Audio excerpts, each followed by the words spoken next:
네, 안녕하세요. 서울에서 중학교 특수교사로 있는 라고 합니다. 네, 여러분께 이제 합격 수기를 설명을 드리려고 하는데요. 제가 학원에서 이제 영상을 찍지 못하고 이렇게 집에서 영상을 찍느라 다소 화질이나 또 음질이 다소 떨어지는 점 양해 부탁드립니다. 네, 죄송합니다. 네, 우선 저는 합격 수기 이거 받으셨나요? 아마 최한솔 교수님 이거 드릴 것 같은데 이거를 토대로 제가 같이 읽으면서 핵심적인 부분만 간단하게 설명을 드리도록 하겠습니다. 네, 우선 저를 간략하게 소개를 드리자면은 저는 이제 두 번이죠. 이제 재수만에 서울 임용고시를 붙게 되었어요. 초수생 때는 경기도를 지원했다가 이제 컷 마이너스 5점이었나? 네, 컷 마이너스 5점으로 떨어졌었고 1차에서 떨어졌었고 이제 재수 때는 서울을 지원하여서 1차 때는 컷 플러스 12점 그리고 2차 최종에서는 컷 플러스 이제 10점으로 최종 합격을 할 수 있었습니다. 저는 이제 2년 동안 계속 최한솔 교수님의 연간 패키지 커리큘럼을 따랐고 초수생 때는 아무래도 이게 학교도 다니고 또 교생도 하느라 좀 흐트러진 게 있었는데 재수생 때는 코로나라서 학원을 계속 가지 못했지만 인강을 듣고 또 직강을 듣고 병행하면서 계속 공부를 할 수 있었습니다. 우선 합격수기 여기 보면은 제목을 하나 달아놨어요. 좀 오그라들긴 하지만 나는 합격하기로 결정했다. 네, 이것은 제가 작년 1월 달에 공부를 시작하면서 깊이 새겼던 문구였습니다. 즉, 좀 그 1년을 보낼 때 그냥, 내가 그냥 임용고시생이구나. 나는 그냥 공부를 해야 되는 입장이구나. 라고 하면서 그냥 공부를 좀 소모적으로 보내는 시간? 그러니까, 나는 그냥 수험생이니까 공부를 해야지. 그냥 공부를 해야 되나 보다. 이렇게 생각하기보다는 내가 이 1년을 진짜 합격만을 위해서 살아야겠다. 그냥 공부뿐 아니라 생활, 그리고 뭐 친구 만나는 것, 뭐 자고 일어나는 것, 모든 생활 패턴을 진짜 합격만을 위해서 결정하고 살아야겠다라고 생각을 했습니다. 그래서 이 결심을 1월 달에 가지고 계속 11월까지 공부를 해서 운 좋게 합격할 수 있었습니다. 또 시작하기 전에 앞서서 많은 합격생분들께서 말씀드리겠지만 이거 제 합격 수기는 그냥 뭐 합격의 비결이다 이렇게 얘기할 수 있는 게 절대 아니고 그냥 한 사람의 그냥 이 사람은 이렇게 공부를 했구나 라는 그냥 참고 정도만 들어주셨으면 되겠습니다. 우선 첫 번째로는 뭐 초수생들은 잘 뭐 굳이 이런 걸 해야 될지 모르겠지만 재수 이상인 분들께서는 꼭 지난 해에 자신의 공부를 좀 되돌이켜 봤으면 좋겠습니다. 저의 경우는 일단 초수생 때 불합격을 했던 원인을 먼저 분석을 했었는데, 저는 빠르게 좀 포기를 했던 것 같아요. 최한솔 교수님의 공부 그 양이 좀 많아서 그런 걸 수도 있는데, 1, 2월 달에 강의를 듣고, 이거는 좀 내가 1년 만에 공부를 해서는 붙을 시험이 아니다. 좀 그렇게 생각했고, 그렇게 빨리 포기를 하는 바람에 점차 시간이 갈수록 동기도 저하되고, 학업률도 떨어졌던 것 같습니다. 그리고 맥락이 부족했던 문제가 있었는데, 저 같은 경우는 초수생 때는 이제 최한솔 교수님이 필기해주는 그 필기 내용만 주로 외웠던 것 같아요. 그런데 이제 책을 보면서 우리가 글을 이해하고 그 문맥과 맥락을 이해해야지만 좀 서술형을 쓸 때 도움이 되기 때문에 또 장기 이해도 도움이 되고, 장기 이해? 장기 기억으로 넘어가서 이제 오랫동안 파지를 하는 게 좀 더 도움이 되기 때문에 맥락을 이해하는 것이 중요하다고 생각합니다. 네, 그리고 뭐 기출을 공부를 많이 안 했고, 네, 뭐 효율성만 추구했다. 즉, 뭐 기본 개념에 충실하기보다는 왠지 이번에 나올 것 같은 내용들만 쏙쏙 뽑아서 외우는 그런 좀 요령을 피웠던 게 저의 문제점이라 생각했고, 이것을 많이 고치려고 노력을 했어요.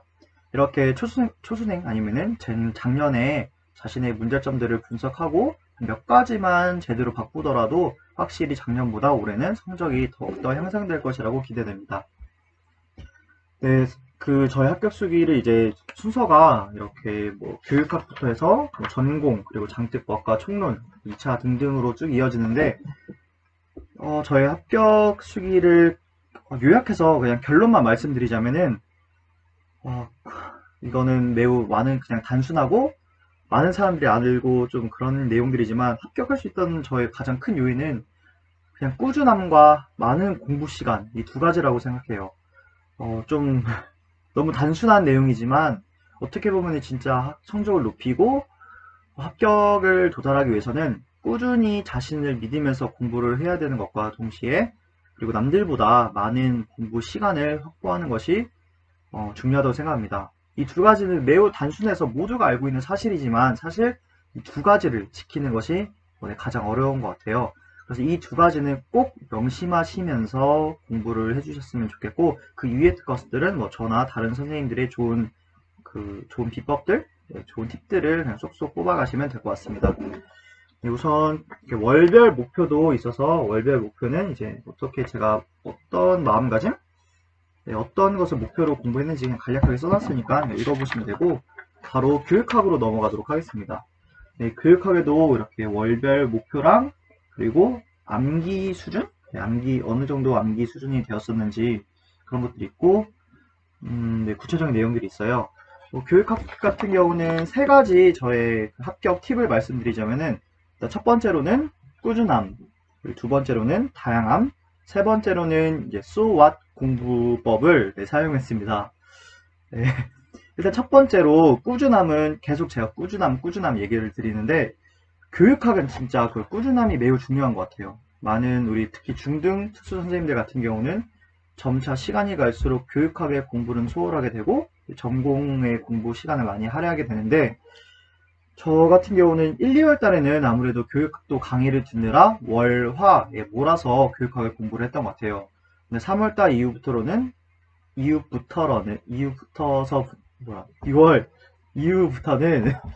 교육학을 매일 1시간에서 2시간은 공부를 했던 것 같습니다.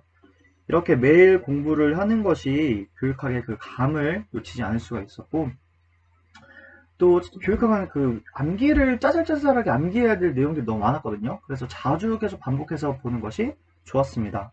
그래서 저는 교육학을 공부하면서 책을 계속 매일 볼 수 없으니까 오늘의 암기 노트라고 해서 따로 적은 다음에 그 암기 노트를 가지고 자기 전 그리고 자고 일어나서 10분씩 항상 보고, 그리고 아침에 한두 시간 공부하고 이런 식으로 꾸준히 매일 공부했던 것 같아요. 그리고 두 번째로는 이제 다양함인데, 교육학은 저는 이거 다양함 너무 중요한 것 같아요. 저 같은 경우는 교육학을 기획 이시읒 그 교수님의 강의를 들었었는데 1월 달부터 4월 달까지 강의를 듣고, 근데 그 강사들마다 교육학의 그 개념들이 어떤 강사님은 이걸 좀 더 깊게 다루시고 또 어떤 강사님은 이걸 다루시고 또 강사님들마다 내용이 없는 내용들도 있어가지고 저는 다양한 강사님의 책을 보는 것이 조금 더 고득점을 받기에 좋을 것이라고 생각이 들었습니다. 그런데 사실 시간상 모든 강사님의 책을 우리가 다 볼 수 없었기 때문에 저희 같은 경우는 이제 한마음 카페나 특꿈, 한마음 카페 이제 교육학 자료들이 많은데 거기에서 이제 작년도, 재작년도 만점자나 아니면 고득점을 받았던 교육학 서브노트를 다운받아서 한 두세 개 다운받은 다음에 필요한 부분들만 쏙쏙 추가해서 적어놨던 것 같습니다. 그리고 세 번째로는 이제 So What 공부법인데, 이거는 전공에서도 중요한 것 같아요. 근데 특히 교육학에서 도움이 많이 됐던 부분인데, So What? 그래서 어쩌라고 좀 이런 생각을 계속 하면서 공부를 했었습니다. 즉 우리 전공에서는 아무래도 우리가 1년 동안 계속 공부를 하기도 하고 또 최한솔 교수님께서 자세하게 설명을 해주시긴 하지만, 교육학 같은 경우는 우리가 강론을 보는 것도 아니고 그 교재 자체도 조금 요약식으로 돼 있기 때문에 우리가 그 문맥이나 맥락을 이해하는 데 조금 어려워요. 그래서 계속 공부를 하면서 단순히 그 키워드나 개념의 특징, 장단점을 딱딱하게 외우기보다는 계속 이 개념이 우리 교육 현장에서는 그렇게 어떻게 쓸까, 내가 교사로서 어떻게 이것을 적용할까, 이런 것을 계속 고민하면서 암기를 하면은 조금 이해도 더 쉽고 외울 때에도 더 오래 기억이 나는 것으로 도움이 됐었습니다. 그리고 그 이외에도 저는 교육학 같은 것도, 교육학도 기출문제 볼 필요 없다 이런 얘기도 있는데, 저는 기출문제를 한번 확인해 보는 것도 도움이 됐었던 것 같아요. 기출문제 답을 다 외울 필요는 없지만 특히 논술은 그냥 이런 게 나왔었구나 하면서 그냥 체크만 했었고, 객관식 기출문제를 책을 하나 사서 쭉 풀어봤어요. 한 달이면은 푸는데 그 객관식 기출을 풀면서 이제 제 서브노트에 따로 정리를 했었죠. 그렇게 정리를 하다 보니까 예를 들어서 작년 같은 이제 수행평가 기출에서 객관식에서 한 7번 정도 나왔는데 논술에서 안 나왔다면은 이거 중요하니까 객관식에서 많이 나왔을 텐데 이렇게 중요함에도 불구하고 논술에 안 나왔다면은 아마 이번이나 언젠가는 논술이 나올 확률이 있겠다라고 싶어서 조금 강약 조절을 하는데 도움이 됐었습니다. 사실 저는 그래서 이 기출 분석을 토대로 의사결정 모형, 영기준 예산제도, 상황적 지도성, 어슈어 모형, 스나이더, 간의 유의미 수용학습 이론, 딕 앤 캐리, 수행평가, 스킬백 등등이 나올 것이라고 예상을 했었는데 그 중에서 스나이더나 의사결정 모형 그렇게 전날에 봤던 것들이 바로 시험에 나와서 조금 당황하지 않고 문제를 풀어낼 수 있었습니다. 네. 그리고 서브노트도 이따가 얘기하겠지만 교육학 서브노트를 이렇게 1, 2월 달에 저는 만들어 놨어요. 그래서 1, 2월 달에 예를 들어서 뭐가 있을까? 교육심리. 네, 교육심리라고 하면은 이렇게 서브노트를 미리 이렇게 만들어서 모아찍기 형태로 저는 좀 글자가 너무 작지만 모아찍기로 한눈에 외운 다음에 이 페이지를 아예 전체 외우는 것을 좋아했거든요. 그래서 최대한 요약해서 한눈에 전 들어오게 좀 짜잘짜잘하게 정리를 했어요. 그래서 교육심리가 아마 교육학에서 분량이 가장 많은데도 저는 A4 용지로 좀 많네? 그냥 네 장 반이 될 수 있도록 정리를 했었고, 나머지 교육학 같은 건 한 2장, 많으면 2장? 네, 교육심리나 교육행정, 교육공학 같은 거는 이제 3, 4장 되지만 나머지 것들을 한 2장 정도 내에서 끝낼 수 있도록 해서 되게 얇아요. 교육학이. 여기에 저는 모든 내용들이 담길 수 있도록 최대한 정리를 해보았습니다. 그래서 여기 보시는 것처럼 이 컴퓨터로 작성된 부분은 1, 2월 달에 미리 워드로 만들어 놓은 것이고, 그 위에 필기나 형광펜, 필기로 주로 되어 있는 것은 기출 아니면은 문제 풀이 때 다른 서브노트에서 추가한 내용들입니다. 이렇게 서브노트를 계속 추가하면서 공부를 했었고요. 네, 바로 빨리 이제 전공으로 넘어가 보도록 하겠습니다. 전공도 이렇게 월별 목표랑 암기 수준 그리고 다양한 팁들이 있었는데 저 같은 경우는 일단 전공은 최한솔 교수님의 연간 패키지 커리큘럼을 쭉 따라왔어요. 초수생 때도 그렇게 했었지만 재수를 하면서 안 그래도 다른 강사님을 들을까? 또 고민을 살짝 했었지만 그래도 최한솔 교수님께서는 특징이 1, 2월달 아니면 3, 4월달 초반에 많은 부분을 가르쳐 주시기 때문에 초반 러쉬 하는데 매우 도움이 됐던 것 같아요. 그래서 지금 아마 이 영상이 나가는 게 지금 3월이니까 주로 3월달에 보시겠죠?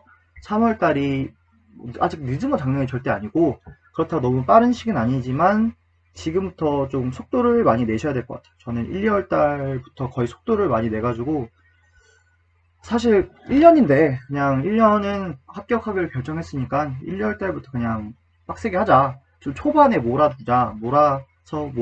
좀 이런 마인드로 공부를 하려는 게 저의 목표였기 때문에 딱 최한솔 교수님의 수업이 저랑 맞았다고 생각해요. 그래서 1, 2월 달, 특히 3, 4월 달은 아마 바쁠 거예요. 기출문제도 들어야 되고 또 강론 수업도 있기 때문에 많이 바쁠 텐데 초반에 이렇게 교수님의 수업을 들으면서 정리를 잘 해두시면은 나중에 하반기 때 자기 공부를 또 할 수 있는 시간도 주어지고 이러기 때문에 조금 수월하게 접근을 할 수가 있을 것 같습니다. 네, 그리고 기출문제 같은 경우는 많은 선생님들께서 아실 거예요. 최한솔 교수님께서 기출문제 같은 것은 잘 설명해 주시기 때문에 3, 6월 기출 강좌는 교수님이 그냥 하라는 대로 외우고 그냥 공부를 했더니 저 같은 경우 이제 7월 달부터 좀 점수가 비약적으로 상승을 했던 것 같아요. 그래서 3, 6월 강의 같은 경우는 그냥 믿고 따라가시면 될 것 같습니다. 전공 같은 경우는 세 가지, 아까 교육학에서도 3가지가 있었죠. 꾸준함, 다양함, 소왓 공부법이 있었다면은 전공은 꾸준히, 또 꾸준함이죠. 꾸준히, 많이, 빠르게 이렇게 3가지가 저의 합격 팁이라고 생각합니다.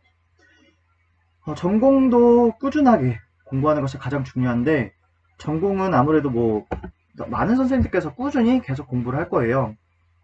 그런데 이제 그 꾸준함이라는 게 저는 이제 1월달부터 11월까지 공부를 완전히 쉬었던 날은 거의 없는 것 같아요. 한 3일? 3일 정도 쉬었나? 며칠이었었지? 한 3일?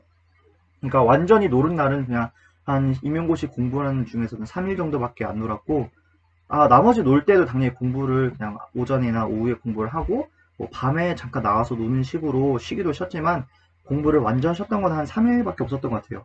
그만큼 계속해서 매일매일 꾸준하게 조금씩이라도 공부를 하는 것이 감을 유지하는 게 좋았고, 정신적으로도 좋더라고요. 저는 뭐 노는 것도 중요한데, 놀고 나면은 그 알 수 없는 공허함, 그리고 막 스트레스가 오히려 쌓여서 좀 미친 소리 같겠지만 저는 휴식을 할 때 오히려 더 스트레스가 받더라고요. 그래서 뭐 맛있는 거 먹는 휴식은 괜찮지만 그냥 너무 네, 친구들 만나고 이러면은 또 자꾸 공부에 대한 스트레스랑 걱정들이 쌓여서 그냥 이 걱정을 없애기 위해서는 그냥 꾸준히 공부하는 게 저는 네, 미친 소리 같겠지만 네, 도움이 됐던 것 같아요. 네, 지금 생각은 좀 이상하네요. 그리고 두 번째로는 많은 공부량인데 네, 많은 공부량. 아까도 말씀드렸죠? 많은 공부량이 너무 중요한데, 이거는, 알지만 하기가 저도 쉽지가 않았어요. 그래서 저는, 공부 시간이 일단 그 열품타라는 어플을 사용해서 꾸준하게 계속 공부를 했었고, 그 열품타, 열정을 품은 타이머였나?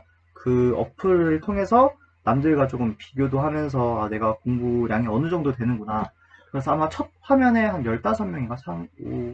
몇 명 있을 거예요. 30명?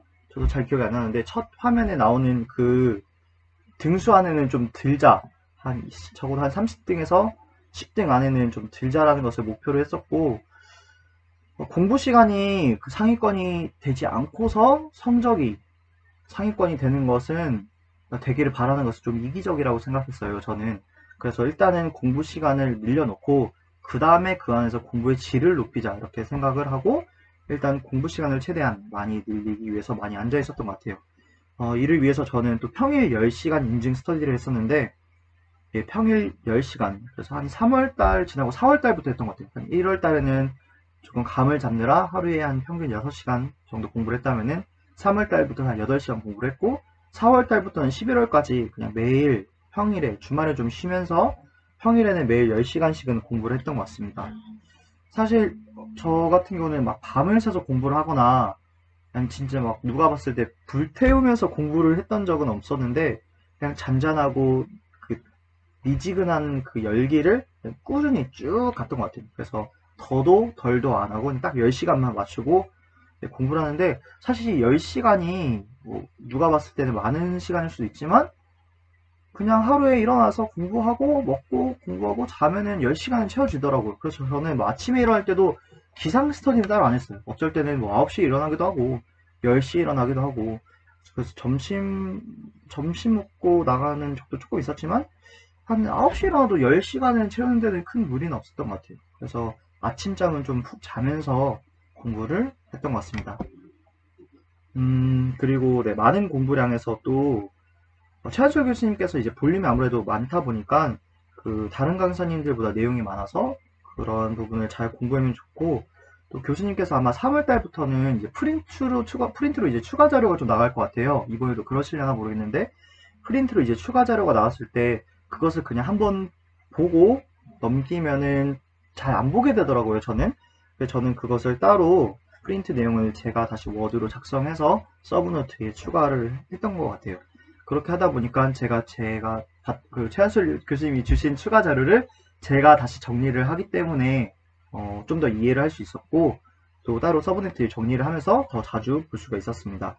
이렇게 좀 지엽적인 내용이라도 아예 안 보는 것보다는 한 번이라도 봐두는 것이 나중에 당황스러운 문제가 나왔을 때 정답에 근접하게 쓸 수 있기 때문에 도움이 되는 것 같습니다. 네, 그리고 네, 마지막으로 세 번째로 이제 빠르게 보기였는데 네, 전공 같은 경우도 빠르게 보는 것이 매우 중요했던 것 같아요. 특히 3월 달부터 저는 이제 인출 스터디를 했었는데 전공 스터디를 초수생 때는 저는 안 했거든요. 솔직히 저는 스터디를 별로 좋아하는 편은 아니었어가지고 장 독립적이라고 생각했어요. 근데 알고 보니까 제가 장 독립적인 형이 아니고 그냥 그 뭔가 사람들이랑 같이 하는 걸 좀 귀찮아했던 것 같더라고요. 그래서 이번에는 한번 스터디를 동기랑 또 후배랑 이렇게 3명이서 꾸려서 했었는데 확실히 3월달부터 인출 스터디를 매주 하루? 일주일에 하루씩 잡고, 그리고 하반기부터는 일주일에 한 이틀씩 잡고 인출을 하다 보니까 최대한 빠르게 돌릴 수가 있었고, 그렇게 빨리 보다 보니까 인지적 유연성이라죠. 뭐 개념 간의 관계들을 이해할 수가 있었고, 뭐 본 지가 얼마 안 됐으니까 다시 뭐 암기도 술술 되나? 좀 효과가 많이 있었던 것 같아요. 저는 그래서 이 스터디, 인출 스터디가 저희 합격에서 가장 도움이 됐다고 생각합니다. 그래서 3월 달에는 일주일에 그냥 한 영역씩 뭐 통합교육, 진단평가. 통합교육이랑 진단평가는 묶어서 그냥 한 영역으로 쳤던 것 같아요. 뭐 양이 적기 때문에. 나중에 뭐 특공학 이런 거는 하나, PBS 같은 경우 좀 많아서 한 2번에 나눠서 외웠던 것 같고, 그 위에 뭐 시각장애, 청각장애 이런 것들은 그냥 일주일에 한 영역씩 인출을 했던 것 같아요. 그래서 뭐 PBS, 뭐 지체장애, 그리고 또 양이 많이 있는데 그런 것들, 학습장애, 이렇게 양 많은 것들은 좀 2번에 나누되 웬만하면 일주일에 한 영역씩 다 외우려고 노력을 했고, 물론 처음부터 3월달부터는 이 외우는 게 너무 힘들었어요. 왜냐하면 내가 아직 이해도 다 안 된 상태고 아직 뭐 카테고리나 조금 외운 상태였는데 이것을 인출을 하려니 많이 벅찼는데, 그래서 매일매일이 마치 시험기간, 그 중간고사, 기말고사 때 우리 막 밤새서 불태우잖아요. 좀 그런 느낌으로 공부를 해서 6월달에는 거의 일주일에 2영역씩 볼 수 있었고, 그러다 보니까 한 7월달에 성적이 확 늘었던 것 같아요. 그러니까 7월달까지 전공 그 교재를 한 3, 4번은 돌린 격이 되겠죠. 1월달에 한 번 돌리고 3, 6월달에 이제 교수님이 한 번 돌리고 스터디를 한 2번을 돌렸으니까 네 바퀴는 한 번 돌렸고, 그리고 많이 외운 상태니까 7월달부터 성적이 비약적으로 상승하게 되더라고요. 근데 꼭 그렇지 않아도 이 인출 스터디를 계속 하시면은 언젠가는 성적이 계속 비약적으로 갑자기 오를 것이라고 저는 장담할 수 있습니다. 그래서 최대한 자주 보되, 저는 그래서 3월 달부터는 이제 일주일에 한 영역, 6월 달에는 일주일에 한 2영역, 그리고 9월부터는 거의 일주일에 4, 5영역을 외우면서 한 3주 만에 한 바퀴를 돌린 것 같아요, 전체. 그래서 9월 달부터는 한 3주 만에 한 바퀴를 돌릴 수가 있었고, 그렇게 계속 빠르게 보다 보니까 더 연결고리가 생기고 더 도움이 됐던 것 같습니다. 그리고 교육학에서도 오늘의 암기 노트란 걸 썼었는데, 전공에서도 이렇게 오늘의 암기 노트를 따로 썼었어요. 그래서 이렇게 오늘의 암기 노트가 그냥 날짜를 적고, 이때는 8월 12일이네요. 내가 오늘 공부한 내용 중에서 헷갈리는 것들, 그리고 개념, 오늘 만약에 저 같은 거는 뭐 의사소통 장애를 공부하다가 스크립트 문맥을 이용한 언어 치료를 공부했었는데, 이게 마치 그 잘스 공동행동 일과랑 헷갈려서 같이 적어놨던 것 같아요. 이렇게 헷갈리는 것들을 같이 적어놓고, 그리고 오늘 무조건 이 내용들은 내가 다 암기를 하겠다. 물론 다 못했지만 그래도 계속 자주 들고 다니면서 독서실에서 왔다 갔다 할 때 보고, 학원에서 왔다 갔다 할 때 이거를 계속 보면서 자기 전에 보고, 자고 일어나서 또 보고, 이런 식으로 많이 최대한 빠르게 자주 보는 것이 효과가 있었던 것 같습니다. 네, 그 전공도 제가 서브노트를 1, 2월? 한 3월 달에 다 작성을 했던 것 같아요. 근데 아마 지금 꼭 3월이지만 지금 서브노트를 못 만들었더라도 거의 대부분 6월 달까지를 완료시키거든요. 그런데 저 같은 건 한 3, 4월 달에 그냥 빨리 만드는 게 저는 좋았던 것 같아요. 왜냐면 이렇게 서브노트를 만들어 놓으면은 내가 그 카테고리도 뭔가 이해가 되고, 그리고 내가 내 방식대로 적은 거니까 좀 이 구조 틀이 머릿속에 남더라고요. 그래서 암기가 더 수월하게 잘 됐던 것 같습니다. 이것도 마찬가지로 워드로 작성한 것은 아마 3월 달이나 그때 다 완료를 해서 출력을 했고, 그 이외에 수기로 작성한 것들은 기출이나 또 문제풀이 하면서 새로 추가된 내용들을 따로 계속 적어냈습니다. 그리고 서브노트를 만들 때는 항상 영역과 영역 사이에 빈 종이를 여백을 한 2-3장 남겼었는데, 그 이유는 우리가 이제 모의고사도 풀고 나중에 문제풀이를 하면서 계속 내용들이 추가되기 때문에 그런 추가되는 내용을 적기 위해서 빈 종이를 남겨두었어요. 그리고 아까 말씀드린 것처럼 최한솔 교수님께서 추가자로 주신 내용들을 그냥 A4용지로 따로 가지고 있기보다는 이렇게 제가 요약해서 따로 정리를 한 다음에 이렇게 서브노트에 부착해서 자주 보았던 것 같아요. 그렇게 이런 식으로 서브노트를 계속 정리를 하면서 봤었습니다. 그리고 서브노트를 정리해서 이 서브노트만 계속 보기보다는 제가 아까 말씀드린 것처럼 맥락이 중요하기 때문에 교재도 함께 계속 읽으면서 서브노트를 봐야 되는 것 같아요. 저도 한 시험 11월 달 전까지는 서브노트만 본 게 아니라 계속 교재를 읽으면서 외울 때는 서브노트 위주로 읽고 이해는 교재로 좀 이해하고 그런 식으로 공부를 했던 것 같습니다. 네, 그리고 이제 장특법이 있는데 장특법도 이제 월별 포인트 암기 수준이 적어놨어요. 근데 장특법과 총론은 매우 비슷해서 그냥 한꺼번에 설명을 드릴게요. 장특법과 총론은 매일 조금씩이라도 공부하는 것이 아주 중요한 것 같아요. 그래서 장특법 같은 경우는 월요일 날에는 어떻게 있고 뭐 월화수목금 어떻게 했는지 이렇게 조별로 나눠서 제가 써놨는데 이렇게 평일 중에 월요일부터 금요일까지 장특법 한 바퀴를 다 돌릴 수 있게 나눠서 외웠고, 그리고 토요일 날은 장특법을 그냥 전체 한번 훑었던 것 같아요. 그냥 외우기보다는 쭉 처음 1조부터 쭉 읽으면서 좀 장특법의 그 흐름을 계속 매주 이해했던 게 도움이 됐던 것 같습니다. 그리고 총론도 이런 식으로 매일 나눠서 공부를 했고, 총론 같은 경우 이제 일요일 날에 전체를 빠르게 읽어봄으로써 그 총론의 흐름을 놓치지 않도록 계속적으로 매주 공부를 했었습니다.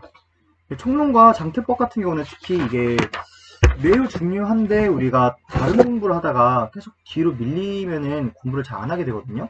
그래서 저 같은 경우는 항상 공부의 시작을 장특법과 총론으로 시작을 했던 것 같아요.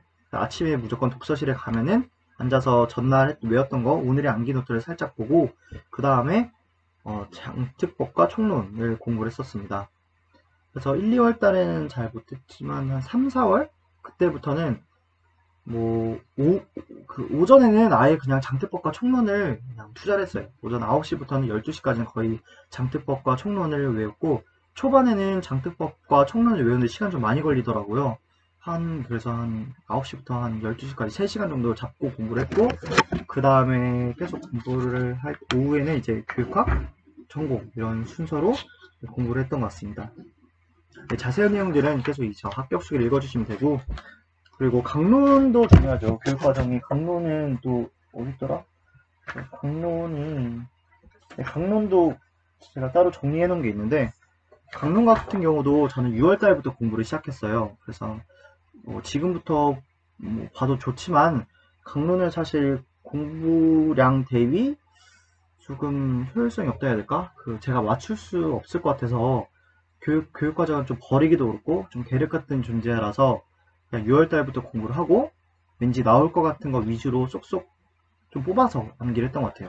그래서 교육과정은 사실 저 같은 경우는 이것을 다 맞추기보다는 그냥 나왔을 때 남들이 아는 수준만 암기하고 어려운 거 나면 그냥 틀리자 이렇게 생각을 했었는데, 최한솔 교수님의 그 파이널 강의랑 교육과정을 나중에 한 10월달, 11월달 그때 정리를 해주셨던 게 있는데 그게 저한테 많이 도움이 돼서 이번에도 제가 다행히 운 좋게 전날 봤던 게 딱 시험에 나와서 그나마 다행히 맞출 수 있었습니다. 그리고 점자 같은 경우는 이렇게 최한솔 교수님께서 이런 표를 주세요. 사실 이 표는 진짜 마음만 먹으면 일주일 만에 외울 수가 있게 뭔가 규칙이 있거든요. 저 같은 경우는 그 규칙을 따로 정리해 놓은 게 있는데 그거는 추후에 또 말씀드릴게요. 이런 표를 일단 1, 2월달 상반기 때 외워놓고 그 다음에는 사실 이런 걸 잘 안 봤어요. 그냥 한 달에 한 번 정도 내가 잘 이해하고 내가 잘 암기했나 정도 확인하는 식으로 써봤고, 어떤 거를 주로 외웠냐면은 이렇게 점자 규정을 외웠습니다. 점자 규정 해설서가 두껍게 있는데 그것을 저는 요약해 보니까 딱 한 페이지로 이렇게 나오더라고요. 그래서 이 한 페이지를 주로 많이 외웠었고, 그리고 여기도 이제 기출 같은 거는 스티커를 다 붙여놨었고, 그 점자 규정 해설서에 이렇게 예시가 나오는데 이 예시를 따로 적어서 이 요약본이랑 같이 외우는 것이 점자는 도움이 됐었습니다. 그리고 UDL이랑 웹 접근성 지침이 있는데, UDL이랑 웹 접근성 지침, 발음이 좀 웹 접근성 지침은 따로 시간을 내서 공부를 하기보다는 그냥 특공학을 공부할 때 주로 그때 그 시간에 그냥 공부를 했던 것 같아요. UDL도 막 두껍게 자료가 있는데 이렇게 저는 이렇게 한 장짜리로 뭔가 만드는 걸 좋아해요. 왜냐면은 여러 장 있으면은 계속 그 넘기느라 시간이 오래 걸려서 전 최대한 요약해서 이렇게 한 장짜리로 원리, 검사 항목, 기대효과, 기대가 아니구나. 사례. 이런 식으로 나눠서 한 장짜리로 만들고 이것을 꾸준히 외우고 적용하는 연습을 했던 것 같습니다. 그런데 아마 나왔었나 이번에? 잘 모르겠네요. 나왔던 것 같기도 하고. 그리고 네, DSM-5랑 진단평가 검사 도구가 네, 있는데 솔직히 말해서 저는 이거 그냥 좀 버리는 카드로 썼어요. 물론 최한솔 교수님께서도 다 좀 요약해서 설명을 해주시는데 DSM-5 같은 경우는 딱 최한솔 교수님이 보라는 것만 외웠고 진단평가 검사 도구도 그냥 교수님 믿고 교수님께서 보라는 것만 외웠습니다. 그 이상 나오면은 어차피 남들도 틀릴 거라 생각해서 그냥 네, 딱 그 정도만 공부했어요. 그 다음에 이제 뭐 TMI가 있는데 이 TMI는 진짜 TMI이기 때문에 그냥 살짝 읽어보시면 되고 지금 제가 이 작성한 합격 수기들 있잖아요. 거의 한 12페이지가 나오는데 이것들이 제가 임용고시를 합격하고 나서 작성한 게 아니라 지금 1월달 아니면 3월달 이 시점부터 아예 작성한 합격 수기입니다. 그래서 저는 여러분들께 이 합격 수기를 지금부터 미리 작성해보는 것이 좀 좋을 것 같아요. 왜냐하면 공부를 하면서 자기가 어떻게 공부를 하는지 스스로 점검할 수도 있고 또한 합격 수기를 미리 적어보면서 뭔가 그 합격에 대한 동기도 생겼기 때문에 합격 수기를 차근차근 지금부터 시간을 내서 조금씩 적어보는 것이 좋은 것 같아요. 그리고 네, 이걸 말씀 안 드렸구나. 네, 이 합격 수기나 그 제가 보여줬던 이 자료들은 그 제 인스타그램에 오시면은 제 네이버 블로그랑 연동이 되어 있어요. 그래서 제 인스타그램에 오시면은 되는데 이거 좌우 반전을 해야 되나?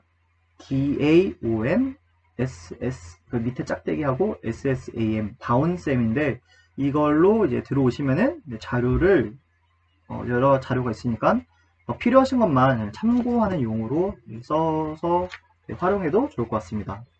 네, 그 다음에는 뭐 2차 준비 일정이 있으니까 이거는 나중에 2차를 하기 전에 한번 참고해 주시면 되고 그 다음에는 이렇게 저는 공부를 할 때 다른 합격생들은 도대체 1년 동안 어떤 것을 공부했고 또 그 계획을 어떻게 계획표를 짰고 또 암기 수준은 어느 정도 되는지 그게 너무 궁금했어요. 그래서 저도 그런 것들이 많이 궁금해 하실 것 같아서 이렇게 연간 일정표를 짰고 그리고 그 다음에는 주간 일정표 이제 월별로 월, 화, 수, 목, 금, 토, 일에는 어떤 것을 공부했는지 이런 계획표를 올려두었습니다. 그리고 11월달 아마 원서 접수하는 이후로 이제 한 달이 가장 중요한데 사실 저는 이 한 달을 위해서 우리가 지금부터 차근차근 달려간다고 생각하시면 될 것 같아요. 그래서 이 한 달을 잘 보내는 것이 매우 중요해서 저는 이 한 달은 이렇게 플래너로 구체적으로 좀 짜보았어요. 그래서 구체적으로 이렇게 한 달을 이런 식으로 시험 보기 직전에 공부를 했었고 이것도 나중에 파이널 때 참고를 하시면 될 것 같습니다. 그리고 그 다음에 2차도 아마 만들어 놓은 것 같은데 2차도 이렇게 시험 계획표 1차 합격 발표 전 그리고 2차 합격 발표 후 월별로 어떻게 했는지 그리고 스터디는 어떻게 운영을 했는지 등등에 대해서 계획표를 써놨습니다. 이것도 나중에 2차 공부하실 때 참고해 주시면 될 것 같습니다.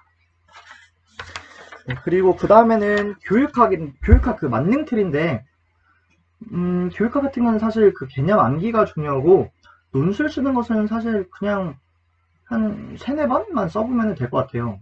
그래서 이것도 교육학 논술 쓰는 것은 뭐 서론, 본론, 결론으로 쓰는 법칙이 있기 때문에 이건 저 여러 강사님들의 이제 팁을 좀 짬뽕 시켜서 넣은 거라서 이것을 참고해서 논술 쓰는 연습을 한 시험 보기 전에 그 모의고사 보기 전에 한 3-4번 해보는 것도 좋은 것 같아요. 이거 전공 기출 분석 방법은 뭐 최한수 교수님께서 자세히 설명해 주실 것 같으니까 패스하고 그리고 서브노트 아까 보여드렸던 이게 서브노트인데 서브노트를 어떤 식으로 좀 만들었는지 팁들이 있어요. 그래서 이거를 참고하시면 될 것 같고 그리고 오늘의 암기노트 그 자세하게 어떻게 그 오늘의 암기노트를 썼는지 등등을 탑재했습니다. 이런 식으로 저의 뭐 자료들이 많은데 이 차 뭐 장특법에서 뭐 총론 뭐 빈칸 문제들을 이렇게 만들어도 되고 그리고 장특법에서도 좀 도움이 됐었던 게 있었는데 뭐였지? 네. 뭐, 그쵸. 이런 고려사항. 우리 총론에는 막 무슨 고려사항이 너무 많아요. 뭐, 교육 목적사의 근접성, 인접성, 연관성, 그리고 뭐를 고려하여 재분류한다. 뭐뭇을 고려한다. 뭐뭇을 고려한다. 학교 실정, 학습 내용의 성격, 기후, 계절 막 고려한다. 이게 고려사항들이 너무 많아서 헷갈리기 때문에 이렇게 헷갈리는 것들 따로 정리를 했었고, 또 장트법도 그런 식으로 정리했던 게 있었는데, 네, 장트법도, 그렇죠. 장트법도 뭐 교육감, 교육장, 이렇게 주체들이 헷갈리는 것들 다 정리하고, 그리고 또 뭐가 있을까? 뭐 대학의 심사청구, 고등학교 과정의 심사청구, 그리고 뭐 협력, 협의체, 협의, 연계 이렇게 비슷한 내용들. 매학년, 매학기, 2주일, 14일, 그리고 통합교육 계획을 누가 수립하는지, 직업교육 계획은 누가 수립하는지, 순회교육 계획은 누가 수립하는지 이런 주체들 따로 이렇게 정리하는 게 있어서 이런 것도 여러분들이 헷갈리는 것은 이렇게 정리하는 게 좋은 것 같아요. 저는 최대한 헷갈리는 것을 무조건 이렇게 정리를 해서 한 장짜리로 이렇게 정리를 해서 계속 들고 다니면서 외웠고, 총론이나 장트법도 이렇게 예상 문제를 만들었던 것 같아요. 예상 문제를 만들어서 나중에 후반부에는 예상 문제 위주로 공부를 했었고, 이런 것이 도움이 됐던 것 같습니다. 이런 제가 보여드린 자료는 다 제가 아까 보여드렸던 이 인스타그램에서 네이버 블로그를 따라오시면은 자료가 있으니까 필요하신 분들은 적극적으로 잘 활용을 해주시면 될 것 같습니다. 이렇게 부족한 저의 합격 수기를 들어주셨는데, 만약 지금 한 35분이 넘어가네요. 지금까지 이 영상을 보셨다면은 진짜 그 열정과 간절함이 엄청 대단하실 거라고 생각해요. 그래서 꼭 이 열정과 간절함을 가지고 꾸준히만 공부를 하면은 꼭 올해 좋은 성적이 나올 것이니까 자기 자신을 꼭 믿고 꾸준하게 공부를 해주시면 될 것 같습니다. 제가 지금 여러 가지 얘기를 좀 빠르게 말씀드렸는데, 딱 두 가지만 기억하시면 될 것 같아요. 다른 내용들은 어차피 다 잊으셔도 그냥 딱 두 가지만 말씀드리는 것은, 첫 번째는 이제 합격 수기를 지금부터 작성을 해주시는 것이 조금 더 도움이 될 것 같아서 합격 수기를 작성해 주시는 것이 지금부터 작성해 보는 것이 좋을 것 같고, 두 번째로는 제 합격 수기의 그 제목처럼 그 합격하기로 결정을 하고 공부를 한번 해보시면 어떨까 생각을 말씀을 드리고 싶습니다. 그냥 이 한 해를 그냥 수험생으로서 남들과 그냥 고시생으로서 그냥 한 해를 보내는 것이 아니라 진짜 내가 합격을 함을 결정을 하고 이를 위해서 달려나가시기를 소망하는 꼭 응원 드리고 싶습니다.